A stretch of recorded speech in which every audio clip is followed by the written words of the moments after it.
שלום לכולכם וברוכים הבאים לערוץ שלי, נעים להכיר. שמי אפרת דולב ואני ממש מתרגשת לשתף אתכם במסע האישי שלי לחיים מקיימים בתוך העיר.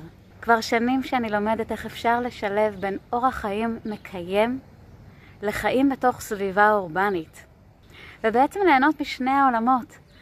גם חיים מחוברים לאדמה וצמצום צריכה, וגם חיים שמעודדים הליכתיות ושימוש בתחבורה ציבורית. בערוץ הזה אני אשתף אתכם בדברים שאותם נוכל לעשות יחד, החל ממחדוש ומחזור והצלת מזון. נוכל לדבר על איך אפשר לגדל ילדים בעיר שיהיו מחוברים לאדמה, כמו לדוגמה בגינה הקהילתית המקסימה הזאת שאני נמצאת בה עכשיו, ואפילו נדבר על הקמת יערות בתוך העיר.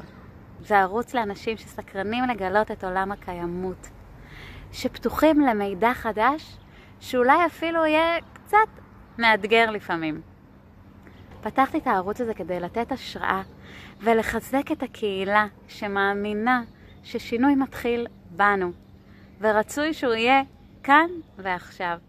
וכמו כל שינוי שעשינו בחיים, שבהתחלה נראה מאוד מורכב וגדול ומפחיד, ואז כשפורטים אותו לצעדים קטנים, מגלים שבעצם כבר עשינו שינוי ענק.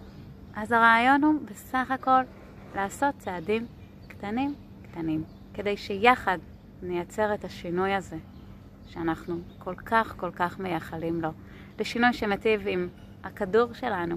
אם התחום הזה מעניין אתכם, אני ממש אשמח שתירשמו לערוץ שלי.